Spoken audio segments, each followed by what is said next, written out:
kejadian luar biasa dan perbedaannya dengan wabah. Kemudian penyakit-penyakit KLB. Kemudian pengertian sistem kewaspadaan dini KLB. Kegiatan sistem kewaspadaan dini KLB, deteksi dini KLB, dan pemantauan faktor-faktor yang memungkinkan terjadi KLB. Selanjutnya, aplikasikan dalam bentuk sistem kesehatan daerah. Pemantauan wilayah setempat, imunisasi, dan sanitasi. Program penyelidikan dan penanggulangan KLB. Jadi kalau kita bicara tentang KLB,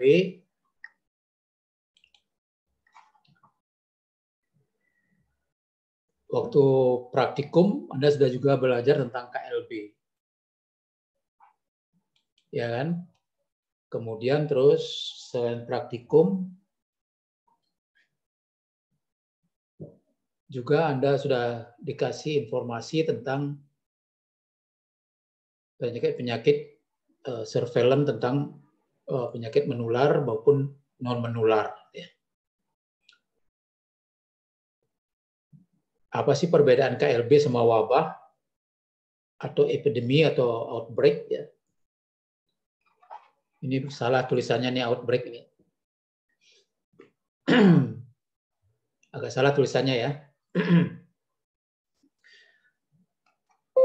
Nah, kalau kemarin juga saya sudah informasikan apa sih perbedaan KLB sama wabah. Jadi kalau KLB itu seperti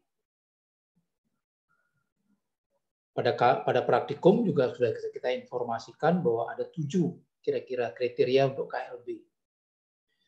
Jadi KLB itu bisa 1, bisa banyak. Tapi kalau wabah pasti banyak. Dari KLB bisa menjadi wabah. Jadi wabah tidak bisa 1. Kalau wabah pasti banyak. Jadi kalau KLB juga menyerang bisa pada lokasi tertentu, ya. Kemudian bisa juga menyebar ke tempat-tempat lain. Wabah juga demikian. Tetapi ini berlangsung banyak ya, dan cepat wabah. Ya. Atau kata epidemiologinya epidemi. Nah, apa saja sih penyakit-penyakit yang dikategorikan KLB atau wabah? Atau yang harus dilaporkan pada W1, laporan wabah. Ya. Kalau kita lihat penyakit-penyakit yang sering menyebabkan KLB, sehingga di dalam form laporan W1 atau laporan tentang KLB, itu selalu nama-nama penyakit ini tercantum. Dicantumkan. Jadi ada diare. Diare itu adalah sebenarnya suatu gejala, tetapi banyak penyakit yang menyebabkan terjadinya diare. Gitu ya. Kemudian kolera, kemudian demam hemorrhagic fever, kemudian dengue shock syndrome, gitu ya. Ada campak, difteri, pertussis, tetanus, kemudian tetanus neonatorum, polio, malaria, frambosia. Nah, frambosia ini mungkin kita jarang melihatnya juga. Mungkin dari dulu saya sendiri waktu masih mahasiswa juga tidak pernah melihat frambosia ini. Karena biasanya terjadi pada daerah-daerah timur dan daerah-daerah yang miskin biasanya. Kemudian ada hepatitis, encephalitis, meningitis, tifus abdominalis, rabies, pes atau antrak, dan keracunan. Jadi semua keracunan, satu pun keracunan itu sudah KLB. Baik itu keracunan logam-logam berat maupun keracunan makanan, ya, keracunan kimia, gitu ya. Ini semua keracunan. Jadi termasuk KLB. Jadi mengulang kembali yang disebut dengan KLB, ya, supaya lebih paham lagi bahwa kalau kita lihat adanya penyakit menular ya, tertentu, gitu ya, ini kadang-kadang semua nih tentang KLB ini tentang penyakit menular. Jadi penyakit menular tertentu yang sebelumnya tidak ada, atau tidak dikenal pada suatu daerah. Tiba-tiba muncul di suatu daerah yang selama ini belum pernah dikenal. Atau dia akan terjadi peningkatan yang terus-menerus dalam kurun waktu yang berurutan. Ini berurutan ya. Misalnya dalam jam, misalnya tadi 1 jam yang lalu misalnya ada kejadian kesakitan yang banyak itu, kemudian 2 jam berikutnya, jam kedua berikutnya juga meningkat, jam ketiga berikutnya juga meningkat, gitu. Atau hari, ataupun dalam minggu berturut-turut. Gitu. Jadi minggu pertama, minggu kedua, minggu ketiga dengan peningkatan yang terus-menerus itu. Jadi kalau dulunya mesti 5, hari pertama 5, hari kedua ada 8, hari ketiga ada 10 gitu misalnya. Nah, ini ada peningkatan terus, itu kita sebut KLB. Atau dalam suatu periode. Jadi periode-periode tertentu, baik itu jam, hari, atau minggu, menurut jenis penyakitnya. Jadi bukan selalu berurutan, tetapi periode. Periode misalnya hari pertama, periode hari kedua, atau periode ke hari keempat, kelima, gitu barangkali bisa terjadi dengan peningkatan 2 kali lipat. Itu juga namanya KLB. Atau mengatakan penderita baru pada bulan sebelumnya, gitu ya, pada bulan berikutnya itu 2 kali daripada rata-rata bulan berikutnya, gitu ya, pada tahun sebelumnya. Jumlah penderita baru dalam periode waktu 1 bulan menunjukkan 2 kali atau lebih dibandingkan angka rata jumlah per bulan dalam tahun sebelumnya. Jadi artinya pada tahun misalnya tahun 2019 gitu ya, itu rata-rata per bulannya itu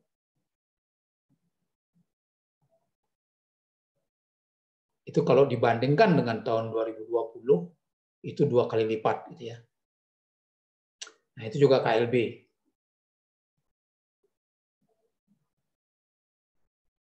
Atau case fatality rate-nya itu dalam kurun waktu itu tertentu menunjukkan kenaikan 50%. Ya. Atau juga proporsi rate-nya yang meningkat 2 kali. Nah, ini. Jadi ada dari jumlah, kemudian dari case fatality rate, kemudian dari proportional rate. Jadi kalau case fatality rate itu angka kematian, kalau proporsi rate itu angka proporsi penyakitnya meningkat, itu ya. Jadi prosentase daripada penyakit. Kalau ini yang meninggal. Nah, itu 7 kriteria disebut KLB. Atau kalau keadaan secara operasional yang sering kita sebutkan bahwa apabila dalam suatu wilayah itu dengan tiba-tiba dia meningkat gitu, dengan waktu yang bersamaan dengan orang yang kira-kira bersamaan juga orangnya gitu ya. Artinya dari segi umur itu juga kita sebut KLB. Nah, kaitannya bagaimana dengan surveillance? Tadi sudah Anda belajar tentang surveillance, gitu ya. Jadi sebenarnya surveillance berada di survei, itu mendata sesuatu atau mencatat. Jadi surveillance adalah sebenarnya mencatat data-data dengan berkesinambungan. Jadi mulai dari mengumpulkan, kemudian menganalisis, kemudian dia menindaklanjuti, kemudian didistribusikan, kemudian disebarluaskan atau didistribusikan, diseminasi, itu sama ya. Jadi memberikan informasi kepada baik itu kepada atasan maupun kepada horizontal maupun kepada pemberi input daripada kasus-kasus KLB. Jadi memantau terus-menerus kejadian dan kecenderungan penyakit. Nah, di mana kaitannya dengan nanti untuk KLB? Jadi salah satu surveillance itu fungsinya adalah mendeteksi dan memprediksi adanya suatu KLB maupun outbreak. Mendeteksi dan memprediksi. Kita bisa mendeteksi ada peningkatan mulai, itu kita sudah harus waspada bahwa akan terjadi outbreak atau KLB. Jadi mengamati faktor-faktor yang berpengaruh, menghubungkan informasi tersebut kepada pembuat keputusan. Itu surveillance. Tadi mungkin sudah banyak diinformasikan, baik itu surveillance yang infeksi maupun non-infeksi. Nah, bagaimana skema sistem surveillance? Ini secara umum, skema surveillance menurut Bisma Murti ya, bahwa di komunitas, yaitu di fasilitas pelayanan kesehatan, di puskesmas, rumah sakit atau dokter praktik, gitu ya, ada peristiwa suatu penyakit kesehatan di populasi, kemudian dilaporkan. Ini secara umum dilaporkan mulai dari kalau di puskesmas, dinas kesehatan kabupaten, kemudian provinsi, kemudian sampai pusat. Itu ya. Datanya di sana dilaporkan, kemudian sebenarnya kalau kita lihat di puskesmas itu sudah dianalisa di sini, sudah diputuskan untuk melakukan suatu tindakan, tetapi laporan tetap juga berupa data mentah, itu sementara sampai ke tingkat provinsi maupun pusat. Dan data itu juga diolah selain di puskesmas, juga diolah oleh kabupaten maupun provinsi maupun pusat. Dianalisis, diinterpretasikan berupa suatu informasi. Kemudian keputusan itu diumpan balik ya, untuk lakukan intervensi. Baik itu intervensinya yang tadi kalau langsung oleh puskesmas, yang ini berkabupaten, oleh provinsi maupun oleh pusat. Nah, kalau sampai hal-hal misalnya seperti difteri, pertusis itu yang sudah lama tidak terjadi gitu ya, tiba-tiba ada, itu bisa sampai ke tingkat WHO. Jadi WHO bisa datang ke tempat lokasi ya untuk mengecek itu. Kalau itu diperlukan misalnya. Kalau mau melibatkan nantinya takutnya terjadi kembali wabah. Nah, mungkin mengulang kembali yang dianut oleh Depkes, jadi pengumpulan data, kompilasi data, analisa data apakah memang diperlukan penyelidikan atau tidak. Kalau itu berupa misalnya suatu KLB gitu, itu KLB misalnya, itu perlu penyelidikan, itu selain juga melapor, juga akan melakukan tindakan. Nah, kalau tidak melakukan penyelidikan, itu biasanya melapor saja. Kalau dia itu ada penyelidikan langsung, kemudian ambil tindakan, kemudian setelah ambil tindakan, kita tetap melaporkan kembali. Sehingga nantinya pelaporan ini mendapatkan suatu feedback kepada kita. Selain feedback kepada kita, juga nantinya kita harus memfeedbackkan tadi yang saya sebutkan, harus horizontal maupun pemberi laporan. Misalnya untuk kalau puskesmas, ya khusus membantu, atau ke kepala lingkungan, kepala desa, ya. Kalau setingkat dengan puskesmas adalah camat. Ya. Itu surveillance-nya. Nah, yang paling baik itu sebenarnya sistem surveillance itu adalah mengawali memang di ujung tombak, yaitu di puskesmas. Jadi ada langsung pada pengumpulan data, analisa data, interpretasi, kemudian diseminasi, kemudian melakukan tindakan, kemudian bagaimana kelanjutannya. Nah, ini semua surveillance yang lengkap itu biasanya ada di puskesmas. Di puskesmas ya. Kalau dari kabupaten kan menunggu informasi daripada puskesmas. Nah, tujuan surveillance yang kaitannya dengan SKD adalah merupakan tujuan surveillance dari salah satu tujuan surveillance, yaitu sistem kewaspadaan dini ini. Jadi surveillance bertujuan memberikan informasi yang tepat waktu tentang masalah kesehatan populasi.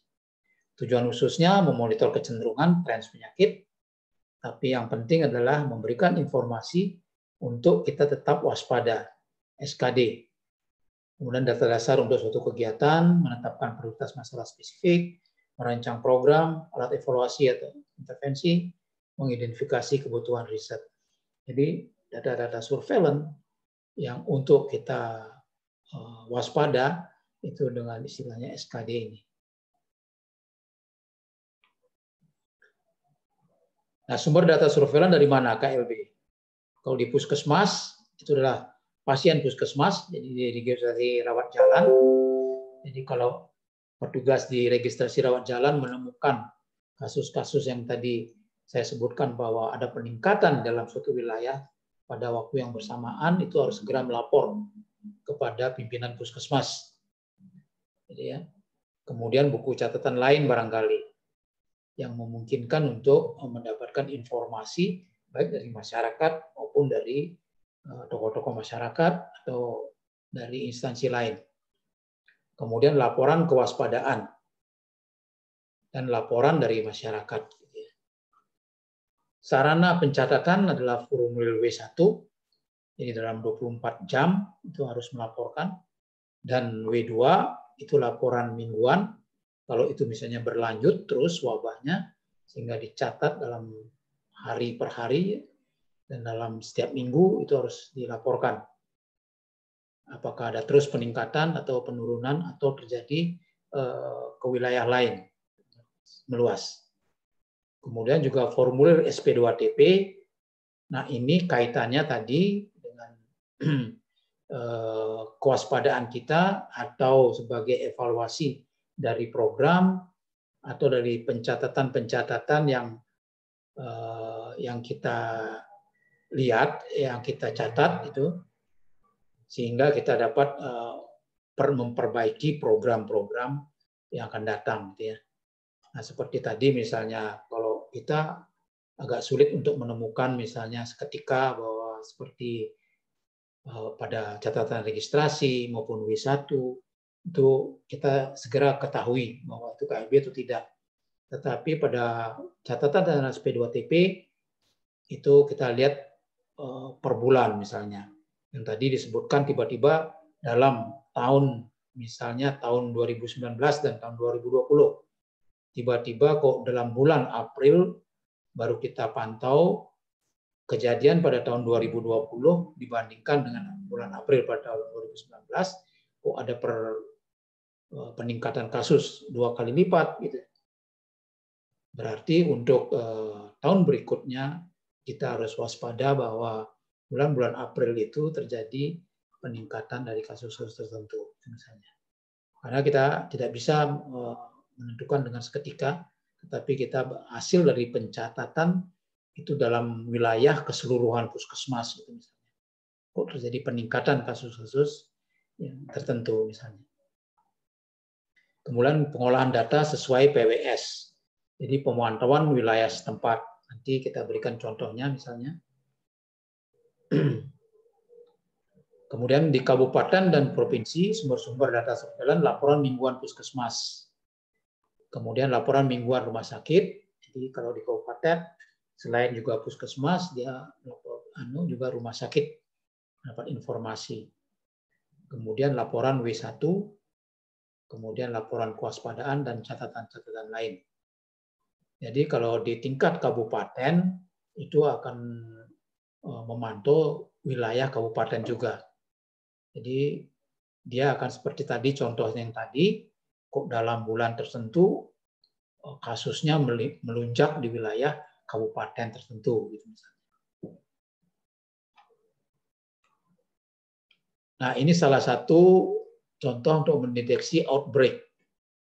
Jadi salah satu grafik ya yang menunjukkan bahwa dari hasil dari monitor dari surveillance gitu ya, bahwa terjadi kasus diare berdarah yang akut ya tiba-tiba meningkat gitu. yang biasanya mungkin ini endemis gitu ya. Ya tahun 2006 terus yang ini ya. Tiba-tiba pada bulan kuartal keempat itu dia tiba-tiba meningkat ini ya. Tapi mulai bulan kuartal kedua itu dalam tahun 2008 itu mulai meningkat. Nah, ini baru menunjukkan ini kita harus sudah tahu bahwa ini ada lonjakan. Nah, kita harus cepat-cepat menanggulangi ini agar tidak terjadi ini. Nah, kalau gambaran seperti ini kita ketahui bahwa ini tidak aja terjadi penanggulangan. Itu jadi dibiarkan aja, surveillance-nya, pencatatannya itu mungkin agak terlambat atau nggak dipantau dengan benar-benar gitu ya. Sehingga kita nggak tahu bahwa ini sudah mulai terjadi tren peningkatan. Ya, tren peningkatan. Jadi jaringan menurun dengan sendiri. Gitu ya. Nah, ini tidak ada suatu intervensi misalnya. Nah, biasanya kalau terjadi intervensi, turun lagi. Ya.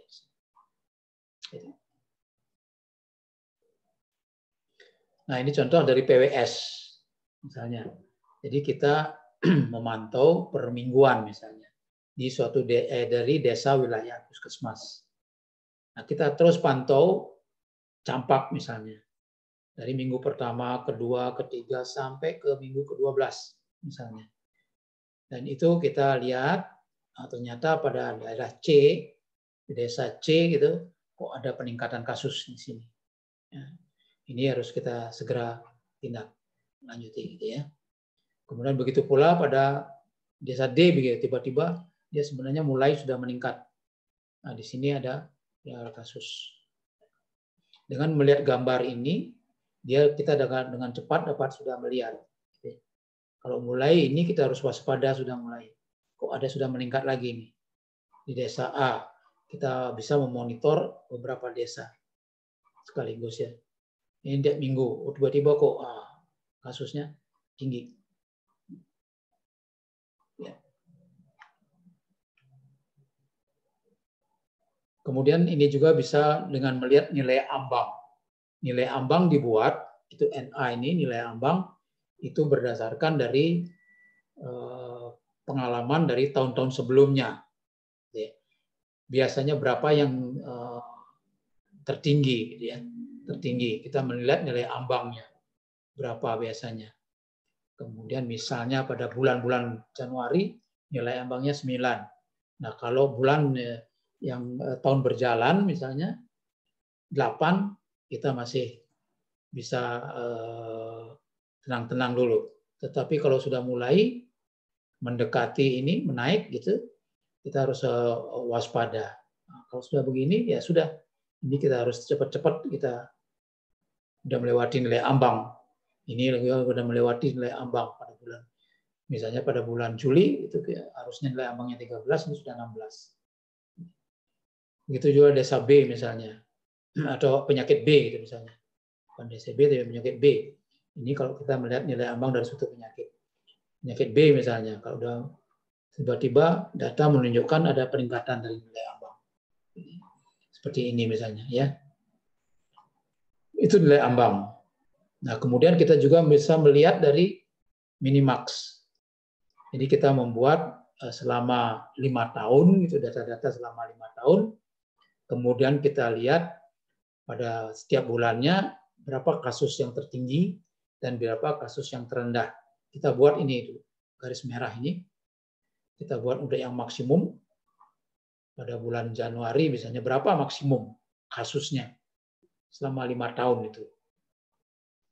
Kemudian ini juga Januari berapa yang terendah selama 5 tahun. Misalnya bulan Februari 10, ini 25. Harapan kita apa pada tahun yang berjalan ini? Seharusnya tidak demikian. Harusnya kalau kita bisa penanggulangan, jauh-jauh sebelumnya pencegahan, harusnya ini justru di bawah ini, di bawah minimum. Di bawah minimum. Namun ini masih kita toleransi karena masih di bawah maksimum. Di bawah maksimum ini. Tapi ini sudah menunjukkan suatu peningkatan kasus. Peningkatan kasus sebenarnya sudah mulai juga waspada. Jangan sampai terlewati kasus maksimum ini. Mulai kita harus waspada. Sehingga ada penanggulangan, dia akan mulai menurun. Nah, jadi demikian aplikasinya untuk kita melihat kewaspadaan ini. Jadi bisa berupa PWS, itu melihat suatu wilayah, bisa melakukan kecenderungan ini, ada peningkatan kasus, gitu misalnya, SKD-nya, kemudian bisa juga dengan melihat nilai ambang suatu penyakit, gitu. Kemudian juga minimax, gitu ya. Ini semua ada di puskesmas ya. Harusnya petugas-petugas itu sudah bisa melihat ini dengan cepat. Begitupun nanti kalau adik-adik bertugas di puskesmas pada saat koas, ini tolong diperhatikan ini. Yang selama ini koas-koas tidak pernah memperhatikan ini.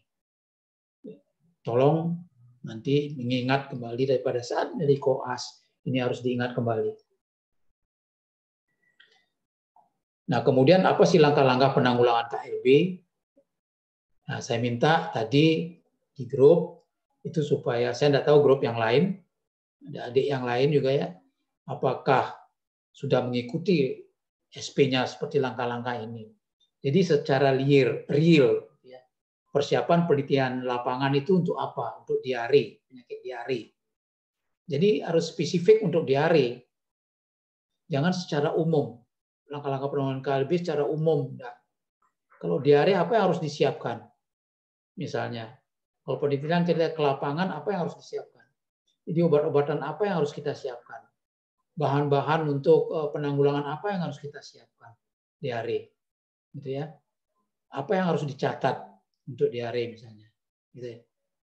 Nah, ini harus dipersiapkan. Itu yang harus Anda dibilang, gitu.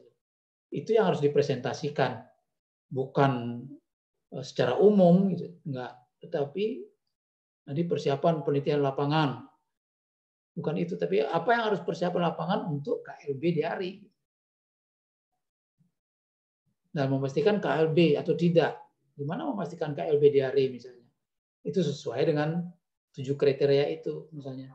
Kalau KLB diare dikatakan KLB apabila ya, apa mulai case fatality rate-nya yang lebih 50%, apakah dia peningkatan dari seperti tadi dari tempat yang lokasi yang sama, kemudian terus waktu yang hampir bersamaan dengan melibatkan orang-orang yang kira-kira umurnya yang bersamaan, gitu ya. Nah, itu harus disebutkan itu, gitu loh. KLB diare. Kemudian mengidentifikasi dan menghitung kasus atau paparan. Jadi Anda harus menghitung kasus setelah tadi mendapat informasi misalnya berapa kasusnya, kemudian kasus diare ini kita harus identifikasi pada saat turun ke lapangan. Berapa lagi kasus yang terjadi diare? Apakah ada yang berobat ke tempat lain, gitu ya? Kasus diare, gitu ya. Bukan saja ke puskesmas karena ya ada, itu harus dicatat semua. Adakah kasus baru? Mungkin itu harus dicatat. Kemudian mau identifikasi paparan. Jadi faktor risikonya apa? Misalnya kalau KLB daripada pesta itu makanan semua itu harus di. Nah, kalau Anda misalnya menginformasikan itu tadi pada saat presentasi misalnya karena KLB sehingga paparannya mungkin ada sayur, mungkin ada daging ayam barangkali, kemudian ada sate gitu ya. Nah, itu harus diambil, laboratoriumnya harus ada kalau memang ada sisanya. Nah, itu yang disebutkan gitu ya. Kemudian berdasarkan orang. Jadi membuat tabel berapa sih orang-orang apa namanya umurnya berapa sih ya, kebanyakan umurnya berapa, itu harus dicatat. Jadi membuat catatan berdasarkan umur, ya itu nanti bilangnya berdasarkan waktu, kan berdasarkan tempat. Gitu. Dicatat itu. Membuat cara penanggulangan sementara dengan segera jika diperlukan. Apa pengobatannya? Mungkin memberikan, kalau orang itu memberikan yang ringan, memberikan oralit, kemudian disuruh minum yang banyak ya. Kemudian kalau memang dia berat harus dirujuk, itu misalnya dipasang infus, gitu ya. Kemudian kalau ada sumber-sumber diperkirakan penularannya pada sumur, dilakukan kaporisasi sumur barangkali. Nah, itu yang disebutkan spesifik untuk diare. Ya. Kemudian mengidentifikasi sumber dan cara penyebarannya. Jadi sumber-sumbernya itu identifikasi. Kemudian ya dilakukan kalau memang itu pemeriksaan laboratorium. Mematikan diagnosis etiologi. Ya, mungkin memastikan diagnosis etiologi itu bisa dilakukan melalui laboratorium. Kemudian untuk sementara dari hasil data kita bisa lihat grafiknya. Kita lihat bisa masa inkubasinya. Perkiraan kita apa etiologinya. Misalnya kalau kolera, mungkin kalau kita lihat mulai kejadian sampai masa inkubasinya, misalnya 6 jam, 8 jam gitu, nah, kemungkinan dia kalau dia tanda-tandanya misalnya muntah dan berak tanpa gejala, tanpa sakit itu perutnya mules, nah, mungkin kita mengidentifikasikan karena lihat dari segi inkubasinya kita tahu bahwa dia mungkin kolera sambil mengetahui diagnosis pasti melalui laboratorium. Kemudian mengidentifikasi keadaan penyebab KLB. Nah itu mungkin tadi juga sudah praktikum ya. Jadi sudah praktikum, besok mungkin praktikum Anda ya, besok praktikum untuk menentukan mengidentifikasi sebab daripada KLB ya. Jadi merencanakan penelitian lain yang sistematis, kemudian menetapkan cara atau saran pencegahan atau penanganan KLB berikutnya setelah kita menganalisa ini. Apa sebabnya, kemudian kira-kira sumber penularannya dari mana, sehingga kita akan saran atau cara atau apakah perlu penyuluhan barangkali untuk tidak terjadi lagi KLB ini. Menetapkan sistem penemuan kasus baru atau kasus dengan komplikasi. Dan melaporkan hasil penyelidikan kepada instansi kesehatan setempat dan kepada sistem pelayanan kesehatan yang lebih tinggi. Jadi untuk 8, 9, 10 mungkin ada praktiknya sehingga Anda tahu bagaimana mengidentifikasi keadaan penyakit KLB ini, kemudian mengetahui etiologi daripada KLB. Jadi tadi sebenarnya untuk presentasi SP itu saya kira harus spesifik untuk diare, jangan untuk KLB secara umum gitu ya. Saya kira mungkin itu ya dari SKD KLB. Ada yang bertanya mungkin? Tadi kan sudah surveillance, sudah tadi KLB sudah praktik juga. Kira-kira ada yang bertanya lagi tentang KLB terkait dengan SKD?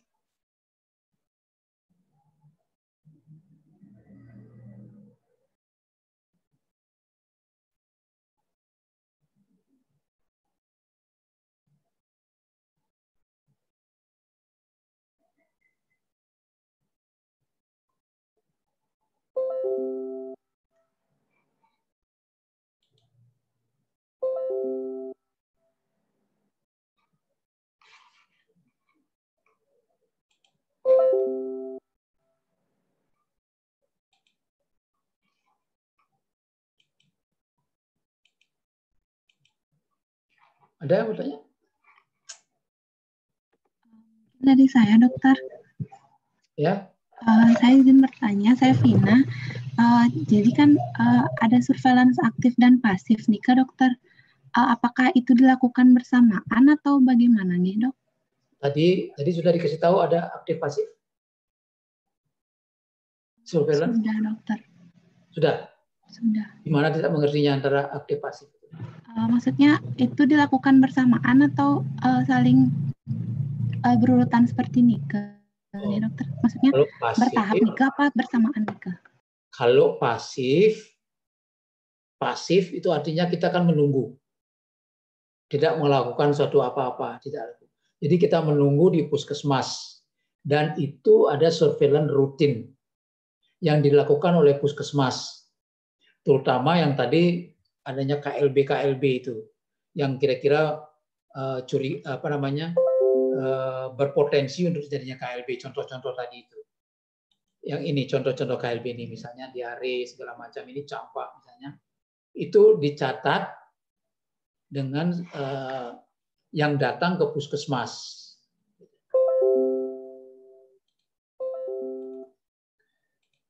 Yang datang ke puskesmas. Jadi secara pasif dicatat, saya terus tiap hari dicatat. Itu yang pasif, gitu ya, pasif ya. Nah, sehingga dilihat tadi ada nggak tren, misalnya, ada nggak ini kalau kita ini setiap hari harusnya dicatat itu, dicatat kalau dia ada tren peningkatan seperti KLB gitu, dia lapor langsung ke W1, gitu. Nah, kalau seperti mana ya? Nah, kalau harian kan di register. Nah, ini kuartalan ini. Tetapi kalau harian itu kan di register. Yang saya bilang kalau KLB-nya disebut KLB apabila pada waktu yang bersamaan, pada lokasi yang bersamaan terjadi pelonjakan atau peningkatan kasus secara epidemiologi bermakna. Nah, itu dicatat gitu. Kemudian itu dilaporkan. Itu pasif.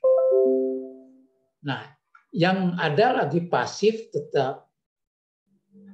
tetapi reaktif gitu, pasif reaktif. Pasif reaktif kayak apa? Seperti ini tadi sebutkan KLB ini. Kalau begitu KLB, kita harus secara aktifnya kita mencari ke lapangan. Itu mencari ke lapangan. Gitu. Nah, kalau yang aktif, itu aktif misalnya kita Indonesia seperti Anda tadi SP polio gitu. Kita ingin menurunkan angka polio atau membebaskan Indonesia dari polio. Nah, dibuatlah khusus untuk surveillance aktif. Jadi itu dilakukan dengan skedul yang sesuai dengan rancangannya. Jadi dia aktif melakukannya. Jadi membuat mulai dari apa yang dibuatlah tata cara untuk melakukan surveillance. Jadi, misalnya mulai dari kasus, yang disebut kasus itu apa sih? Nah, kasus yang disebut kasus adalah AFP. Jadi akut, misalnya pada polio, akut flaccid paralysis. Jadi lumpuh layuh. Nah, yang mana disebut lumpuh layuh yang akan dicatat? Jadi semua anak-anak laki perempuan gitu ya, yang berumur dari 0 sampai 15 tahun yang panas, menderita panas, kemudian tiba-tiba lumpuh. Tiba-tiba lumpuh tanpa suatu ruda paksa. Artinya tanpa kekerasan. Ya tiba-tiba aja lumpuh. Nah, itu dicatat gitu. Tetapi ingat bahwa akut flaccid paralysis atau pada lumpuh layuh yang akut itu bukan saja polio. Jadi semua gejala-gejala penyakit-penyakit yang mengenai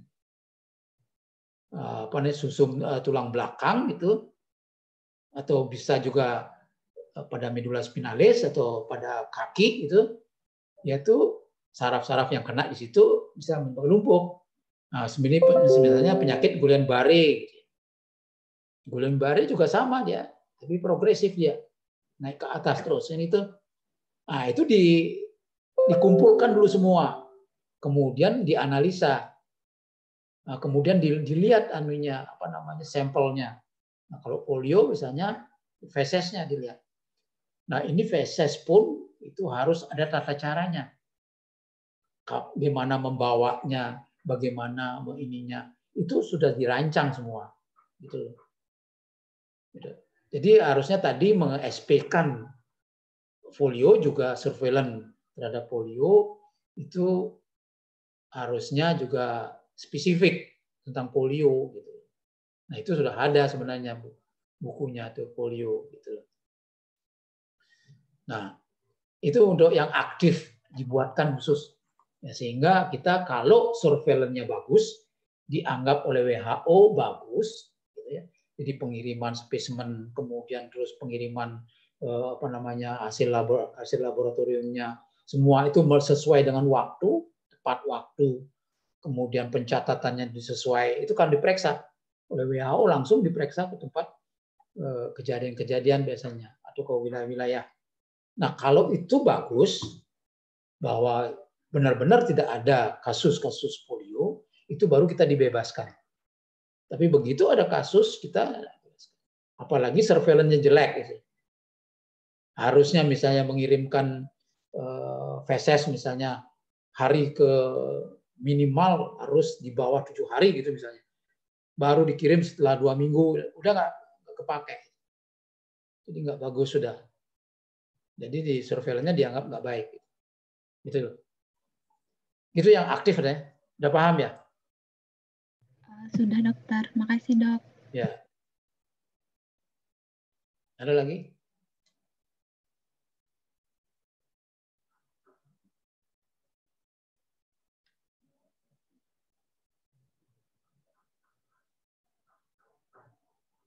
Ada yang bertanya?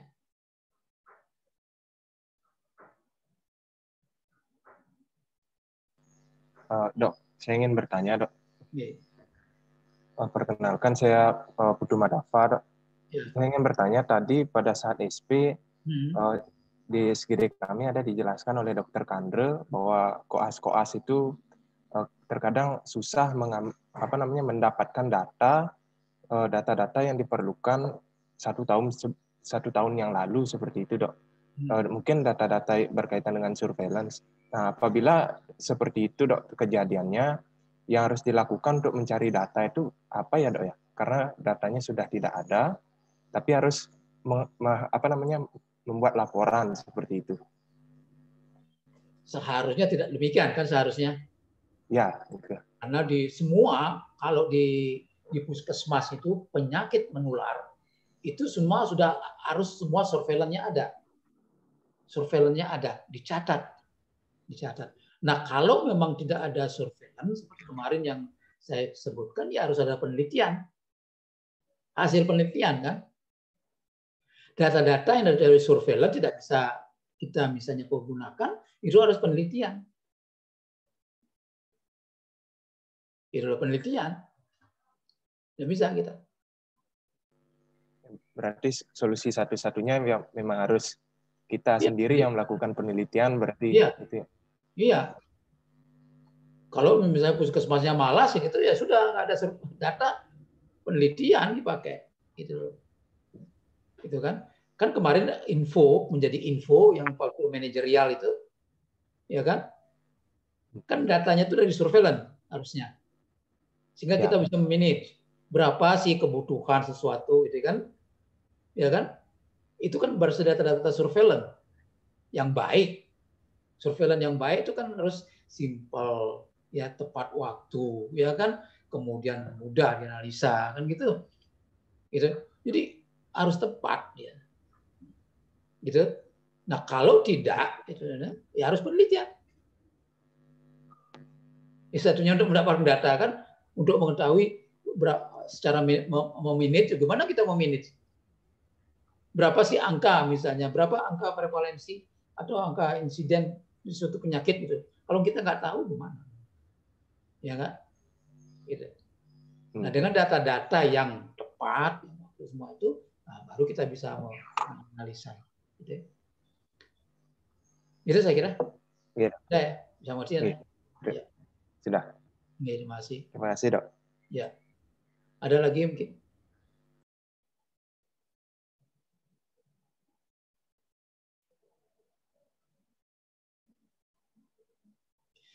Jadi kalau betul-betul bagus ya, dari grafik-grafik ini itu akan kita udah ketahuan grafik ini.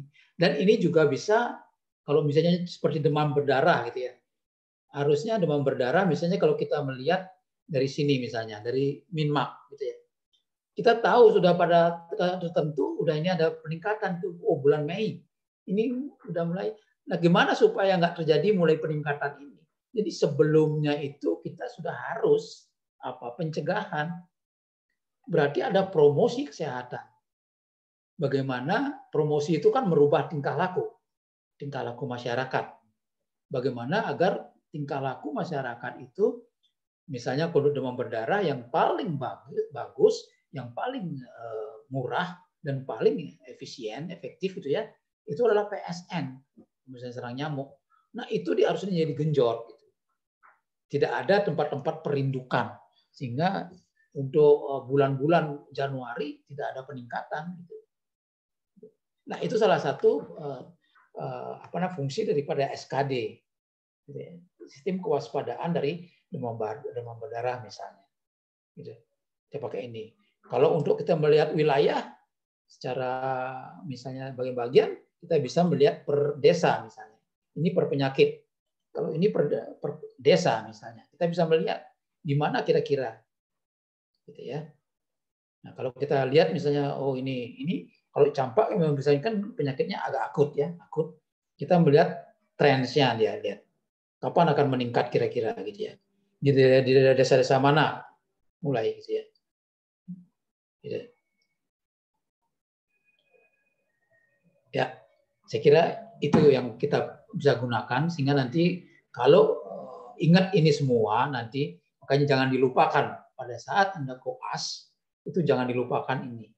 Sehingga Anda masih ingat gitu ya, untuk bisa nanti lebih memahami apa yang ada di lapangan. Apakah petugas sudah melakukan hal-hal ini atau tidak? Kenapa kok tidak mereka? Nanti bisa berdiskusi. Anda. Oke? Ada lagi yang bertanya?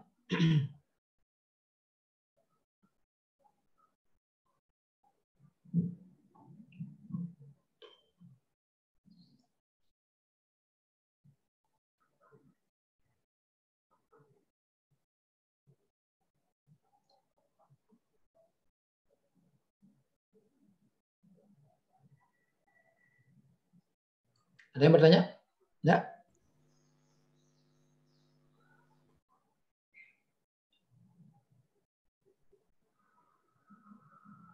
Cukup? Dari saya cukup, Dok. Dari saya cukup juga, Dok. Ya, kalau sudah cukup, saya akan leave. Baik? Ya, Dok. Terima kasih. Terima kasih, Dok. Terima kasih, Dokter. Terima kasih, Dokter. Terima kasih, Dokter. Terima kasih, Dokter. Terima kasih dokter.